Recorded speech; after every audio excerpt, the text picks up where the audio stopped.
I was reading the book called Think and Grow Rich, and it had a list of what Napoleon Hill thought was a good list of the qualities and the major attributes of being a leader. And I thought it was such a good list. I made the list in my own notes, and now the purpose is for me to get my notes into your notes, to get what's in my head into your head, so that it won't stop with you, so that what we share here together today will be passed on. That's why I do what I do. I do take great pleasure in touching the people that I can see, shake hands with, say hello to, an audience that you can see. But I am also aware of the unseen audience that's being affected by whatever we do. So now I've got a chance to do that. And I think the way for me to be effective with all of you today, and then you pass it on to many people beyond what I can see, is just an exciting opportunity for me. Now let me give you this list. It's a pretty good list. Napoleon said, number one, a leader needs unwavering courage.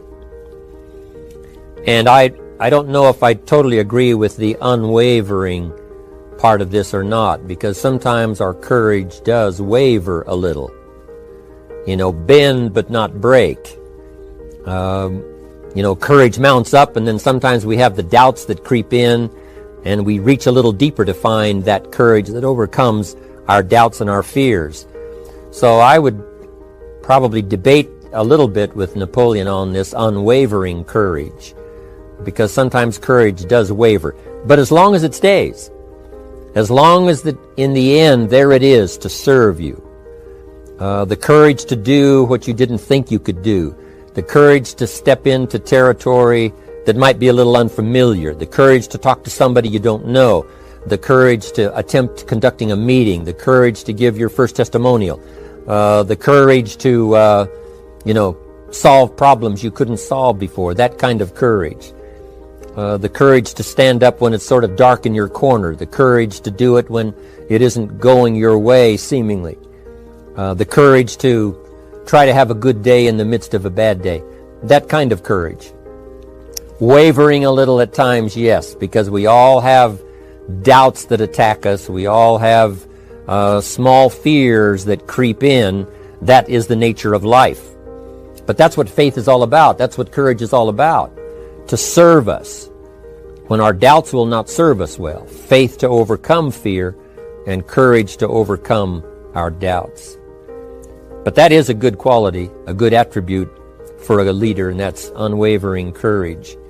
Second, Napoleon said self-control. That, of course, is the very essence of life itself, is self-control.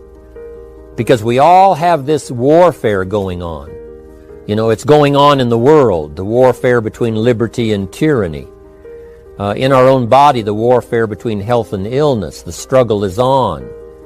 The struggle between light and darkness. The struggle between good and evil. I call it opposites in conflict. And as soon as you're born into the world, as soon as you find yourself and discover yourself on this spinning planet headed somewhere, you know that this exists.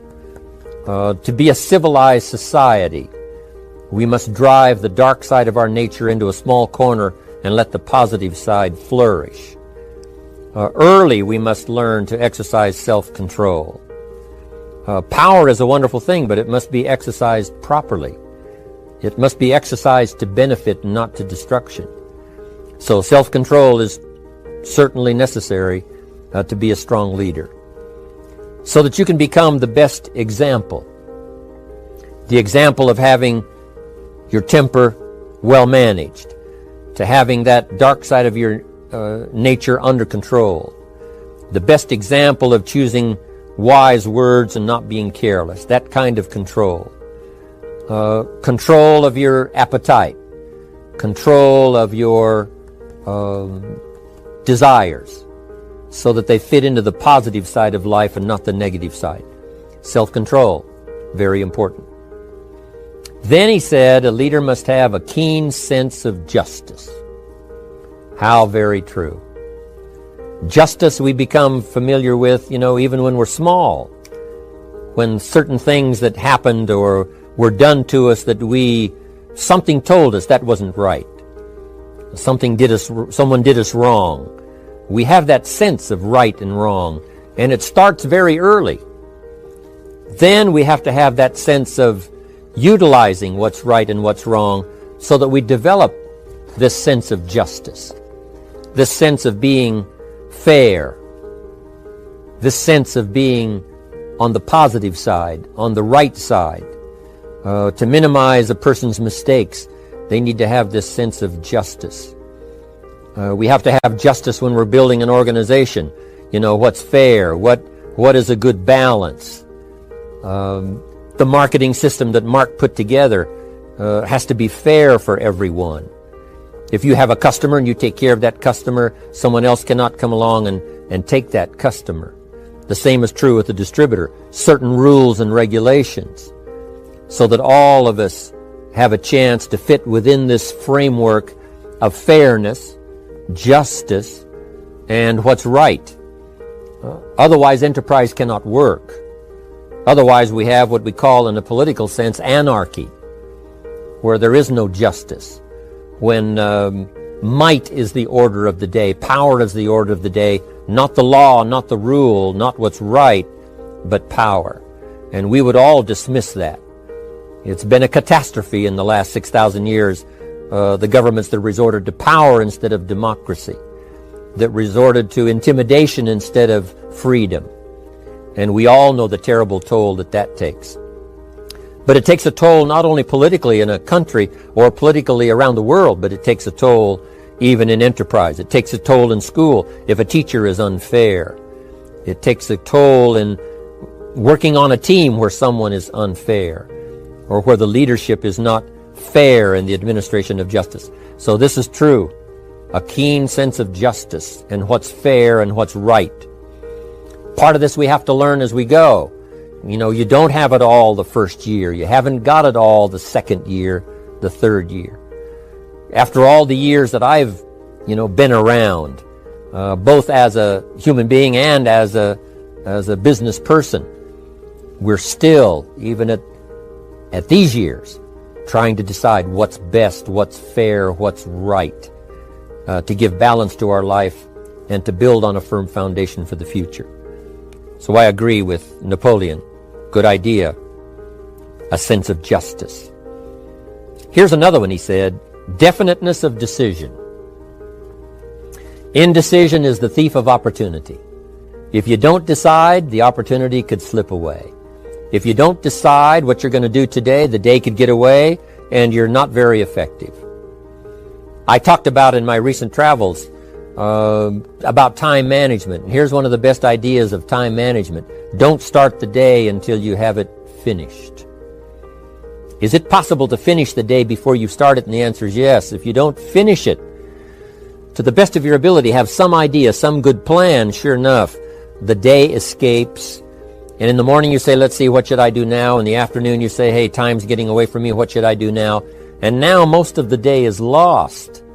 Most of the day escapes not being utilized and doesn't work for you simply because you didn't make those decisions early, at the early part of the day. The decisions we make in the early part of our life sometimes last for a lifetime. The early decisions that you make about what you're going to do with your life as far as Herbalife is concerned, those decisions are vitally important.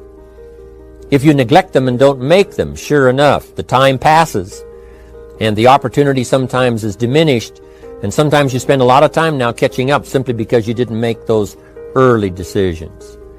So it's the decisions at the first of the day, it's the decisions at the early part of the month, it's the decisions at the early part of the year that greatly determines what kind of year you're going to have. The decisions you make in the early days of your marriage, sometimes those are the decisions that affect the marriage for a lifetime. The decisions you make at the first chance you see opportunity, those decisions, what you're going to do with it, how far you're going to take it, what it's going to be meaning to you in the years to come, those early decisions are vitally important. Then we need decisions to correct poor decisions, to overcome our mistakes. It's possible, of course, for all of us to make unwise decisions. And at the end of 1 year, at the end of 1 week, 1 month, or at the end of a few years, we say, that decision cost me too much. Cost me a lot of time, cost me a lot of money, cost me maybe a good relationship, cost me a chance to be productive. But as long as you're alive, there's still a chance to use new decision power to correct the mistakes of decisions that were bad in the past. All of us have the opportunity to do that, but I think Napoleon was right here too. You got to be definite in making decisions so that the opportunity doesn't pass you by. Take advantage. Here's the next one. Napoleon Hill said, a good leader has definite plans. How important that is. And of all the years, I think, to cash in on Herbalife's momentum and make some plans for the future, this has got to be one of the greatest years. Herbalife in these 18 years now has created some incredible momentum, not only in opening up the countries, but momentum in the refinement of our marketing, momentum in developing new products, momentum in developing our support system. The key is now for you to make plans to ride on that momentum. Herbalife is like the tide that comes in, and the rising tide lifts all the ships, if they're in the water. If your ship and your boat is not in the water, even though the tide comes in that would lift all the ships, if yours is not in the water, then it doesn't benefit you. So here's what you should do. Have the same intensity to make your plans for the future as Mark Hughes has. As the President's team, Chairman's Club especially, make the plans for the Herbalife Company future, you've got to now make your plans. Don't let this momentum pass you by. Don't let this momentum go uncashed in on. Don't let it be like a lost cause for you. And maybe you've, because of the lack of plans, have lost a month or two, or you've lost a week or two, or maybe you've lost a year, and you were 10% effective instead of 100%. Now's the time to change all that and start making some plans. Your Herbalife plans, they're vitally important. You might as well cash in on the Herbalife plans for world expansion, the Herbalife plans for expansion within your country, the Herbalife plans for the expansion of the business, the incentives. Cash in on that, capture that, and say, I've got to have some plans that match Herbalife. Not necessarily match Herbalife in numbers, but that can match Herbalife in momentum, that can match Herbalife in cashing in on the opportunity, your plans for Herbalife expansion. You got to have some plans for your family, right? You got to take your family along. Don't leave them out. One of the challenges all of us have in making our plans is how to balance everything, to make sure that we don't regret at the end of a year, I spent too much time on that. I spent too much money. And then if you have, say, how can I not do that again? And construct some better plans so that you won't have any regrets at the end of a year to come, 5 years to come, 3 or 4, 5 years to come. Definite plans. The plans for the use of your money. One thing I've admired about Mark Hughes since I've met him all those years ago, once he started becoming successful, he had a splendid plan, not only for his personal success in terms of financial security, but in terms of the company. Because Mark has to look after the company and make sure that the company is secure, that the company has plenty of reserves, so that no matter what happens around the world, and when you're doing business in 37 countries, you can imagine what the challenge is to make sure the plans for each country are there, the backup plans, the financial plans, as well as products and opportunity and marketing. It is a challenge beyond comprehension to most of us, what kind of planning that takes in terms of trying to make Herbalife secure for the future. I described it in one of the summit classes as Mark takes the same pledge that the President of the United States takes, and that is to preserve and protect and defend the Constitution, says the President. But Mark has to preserve and protect and defend the company to make sure it's viable, not just in America where it started, but all around the world in each country. It's an awesome responsibility. But now for you, your plans to be financially secure. If you're starting to make some big money in Herbalife, I'm telling you, you got to have a good plan for your resources so that you find yourself secure regardless of what happens. I agree with Napoleon here. You got to have good plans. One more on plans, and that is the plan for your personal development. The plan to be better this year than last year. The plan to take the classes, attend the workshops, do everything you possibly can to show personal progress. Not just financial progress. Not just the progress of having one more car or one more home, but the progress of personality, the progress of communication skills, the progress of recruiting skills, the progress in how to deal with people, progress in using your influence so that it multiplies its power by 5 by 10 versus what it used to be. You need those kind of plans. A plan for personal growth, personal development. A plan to be all that you can possibly be in the years to come as you develop your Herbalife business and your life business and your family business. All of that. Got to have good plans. Next, Napoleon Hill had a good saying. It was something my father had and passed it on to me as a good philosophy. And here's what he said. A good leader has the habit of doing more than what he gets paid for. What an incredible philosophy this is. The habit of doing more than you get paid for. It's what we call the service that you put out like seeds in the ground that doesn't bring the harvest immediately, but the harvest is yet to come. It's called like putting out the capital in capitalism. Doing more than you get paid for means that you're getting ready for the next move up. Because if you do more than you get paid for, you've made an investment. The average person might think if I do more than the company requires, then they're ripping me off. I'm not getting paid for that extra time, that extra attention. But you must not view it that way. You must say, I'm getting there a little earlier, staying a little later, as an investment in my own personal future. Because I want that kind of reputation. I want that kind of philosophy to work in my life. Do more than you get paid for. And this philosophy works incredibly well in Herbalife. You make the Herbalife sale of the Herbalife products. Now you must do more than you've gotten paid for. Right? They've got the product, you've got the money. But you can't stop your investment there. Now you must develop the investment in time, effort, and energy in turning that new customer into a testimonial. And sometimes that's the most difficult work, the work after the sale. Because the sale might be fairly easy. Someone says, hey, I've been looking for this product, I need it, here's my money. But now you've got to stay with them, make sure they don't just buy the product, but that they use the product. And that they don't just use the product, they keep using the product. That's the work after the sale. But if you learn to make that kind of an investment and do more than you get immediately paid for, the payoff in the future can be fantastic. Because as we all know in Herbalife, what really pays off is not a sale of the product. What really pays off is a testimonial. A testimonial that gives you more sales than you can keep up with. A testimonial that takes you places you could never go by yourself, introduces you to people you'd never see on your own. That kind of investment is so powerful. So you do more than you get paid for up front. It's happened for me, making the investment.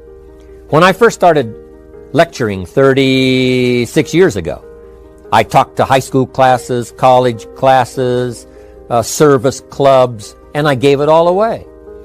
I went and talked for free. Someone said, Mr. Owen, would you come and do this breakfast talk? I said, sure.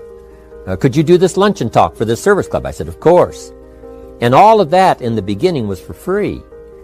Primarily because I'd made my fortune. I didn't need the money, but I did it for free. But look what it's made for me by giving that kind of service in those early days. And finally it led to business and led to an enterprise. And I was giving the seminar all those years ago here in Los Angeles, and Mark Hughes was in my audience. So what you don't get paid for, don't worry about that. Just render the service with the vision of the future that it'll come back multiplied if you have this kind of habit, this kind of philosophy. Next, Napoleon Hill talks about personality. You need a pleasing personality. There's many parts to your personality. One is your working personality. You know, the kind of behavior, the kind of attitude that you need, especially in the public. Some things you can kind of get by with being a little careless, maybe in private, but in public, where it counts so much in your paycheck, it counts so much in building your business for the future, your own personality. But here's what you also must remember. You develop your personality in private so that it serves you well in the public. Sometimes we get the mistaken idea, I can be careless with just these few and be more careful when I have 1,000. But see, that doesn't work that way. Careless with a few, sure enough, that will creep into your presentation for 1,000 people. Here's the best practice, and the Herbalife opportunity in our marketing systems gives you the best chance to do that. The influence you have one-on-one, that's what really counts. You say, well, I'm only talking to 2 people, it doesn't matter much. That's when it really matters. Because if you'll practice well there, using your personality, using your influence, to get someone's attention, to get them to listen, to get them to participate, the kind of personality that someone says, I'd like to be around this person. They're unusual. They're not like the average person I meet on my everyday experience. That kind of personality. But you've got to practice it behind the scenes. You've got to practice it one-on-one. And if you're effective one-on-one, 1-on-3, 1-on-5, I promise you, that will get you ready to now perform with the kind of personality, the kind of charisma that wins people when you're in front of 500 people, 1,000 people, 5,000. So this is a good point, working on your personality. Here's the best gift you can give someone, and that's the gift of attention. Attention is so powerful. When I was a young man, I met Nelson Rockefeller, one of the richest men in America at that time. He's gone now, but he was a unique individual, ran for vice president of the United States. And I had a chance to be where he was holding a press conference. And I got close enough so that when he walked out, I had a chance to step up, right, when security was not all that severe in those days. And I had a chance to put out my hand, shake his hand, and say, Mr. Rockefeller, my name is Jim Rohn. And what I remember most was the attention he gave me. With the lights of the cameras around and everybody all around, he looked right at me and said, Jim Rohn, where are you from? I said, Idaho. He said, I really like Idaho. It's one of my favorite states in all of the country. And for just a few seconds, he gave me his attention, shook my hand. I'll never forget the handshake, right? One of those multi-million-dollar handshakes. But I'll never forget that personal attention he gave me, just for a few seconds. It was powerful. Made an impression on me that's lasted until this day. That's why I remember to tell the story. So, same thing you can learn to do. Utilize your personality, utilize your influence, give people the gift of attention. Here's the rest of my list now as we finish up. Next, Napoleon Hill said a leader needs sympathy and understanding. We have to develop that early in our lives. All of our lives, we have to look at those that are less fortunate than we are. Those who need a helping hand, and especially now we learn to look at those who need an opportunity, those who need a change in their health, those who need a change in their life and in their lifestyle. It's this kind of sympathy and understanding that drove Mark Hughes to construct the company. It took that kind of understanding, that kind of sympathy, that kind of deep emotional feeling. Then Mark understood what it meant to be poor. He understood what it meant not to have. He understood what it meant to be short on finances, on resources. He understood what it meant to lack, full formal education. He knew all of those lacks. And instead of crying about it, he said, what I will do is change it for myself, and then I'll help other people that have the same challenge. Lack of education, lack of the money, lack of the resources, lack of good health, faced with all kinds of difficulties they can't solve. I'll get mine solved, and then I'll be strong enough and have the skills to where I can help other people. That kind of leadership quality is so powerful. That kind of understanding. Here's the next one. A leader must have, Napoleon said, a mastery of the details. How very true. All can be lost with just a couple of missing details. On the trip to the moon, everything has to work. Right? There's several thousand moving parts. There's several thousand pieces to the project of getting to the moon and coming back, and all of them have to work. You can't have 10% of them working, 90% or 80%. They've all got to work. And then there's the backup systems for something if something goes wrong to back it up. That kind of mastery of detail is so vitally important. But here's what else to remember as far as Herbalife is concerned. The drama is in the details. Someone says, I lost 30 pounds. Well, 30 pounds is 30 pounds, but that's not the drama. The drama is, where were you before you found Herbalife? How did you feel? What kind of circumstances? Now someone begins to give us some of the details. And then after they've lost the weight, now how they feel. Now their self-confidence has been restored. Now they feel better about themselves. The drama is in the details. But this is also important in the details of your day, the details of your business, the details of good communication. Master the details. Good advice, Napoleon Hill. Now here's the next three. Willingness to assume full responsibility. All of us have been taught that, especially these Herbalife years, to take full 100% responsibility. Mark Hughes says, what happened to me might not have been my responsibility, but what I do about it is my full responsibility. I've had some people did me wrong. In his first couple of business experiences, he was done wrong. Some people ran off with the money. He was left holding the bag.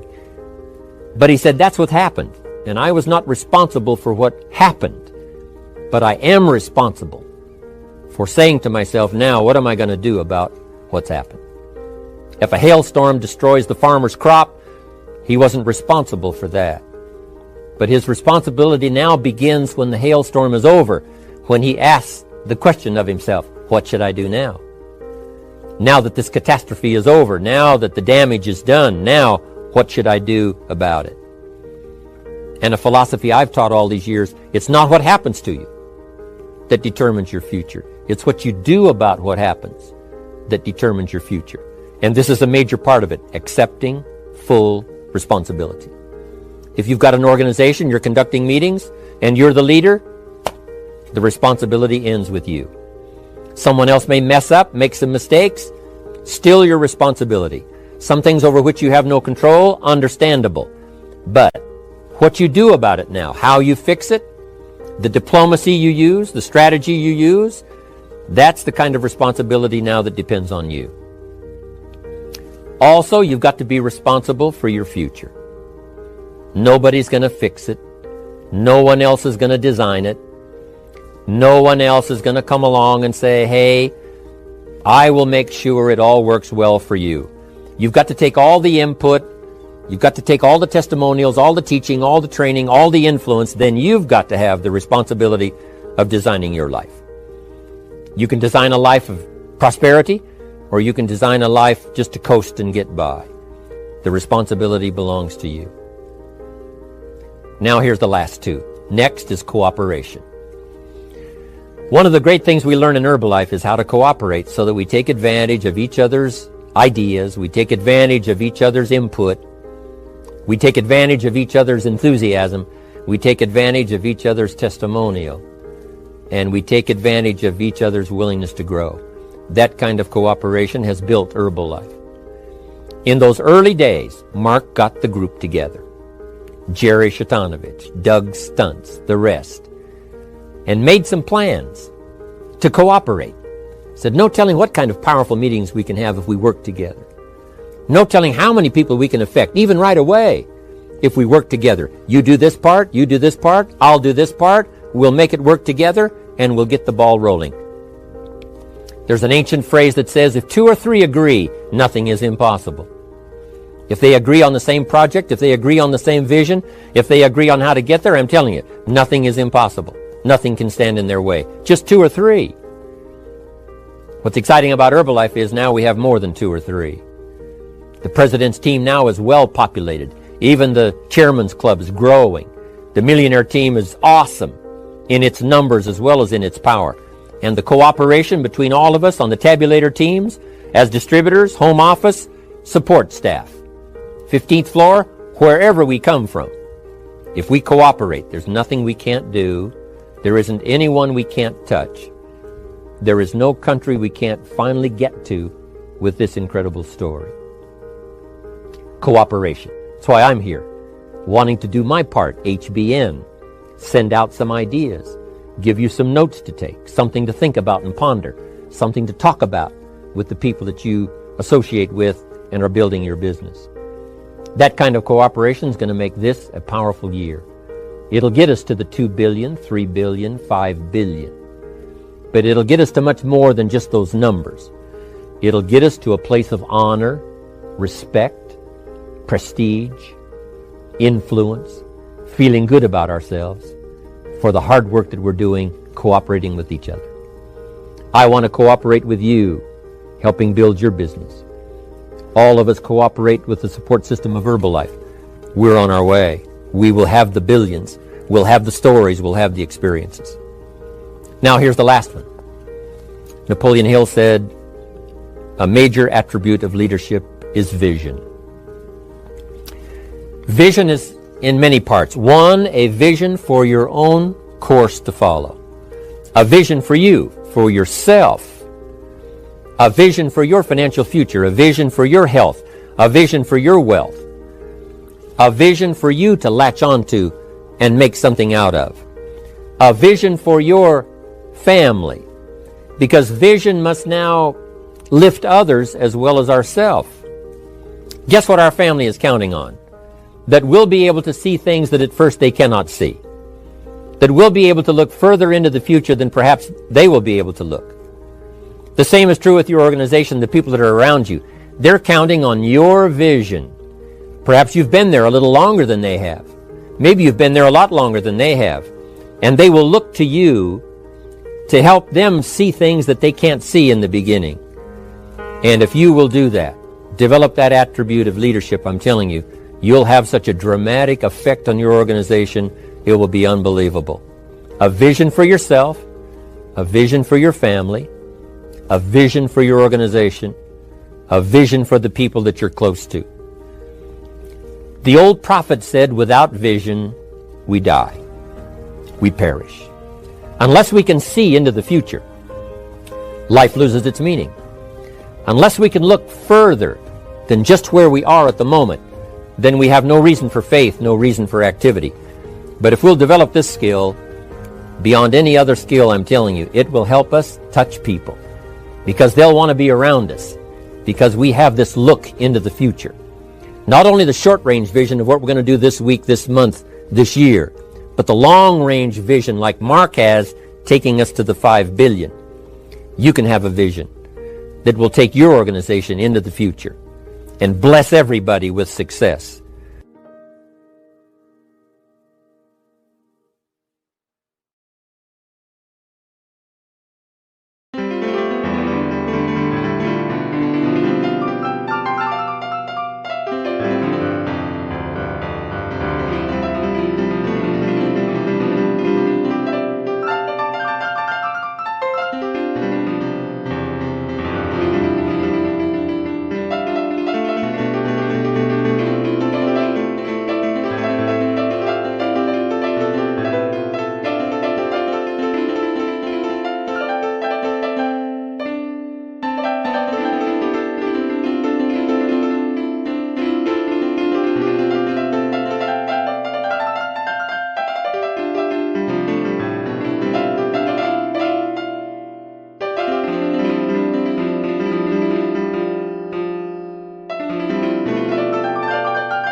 die.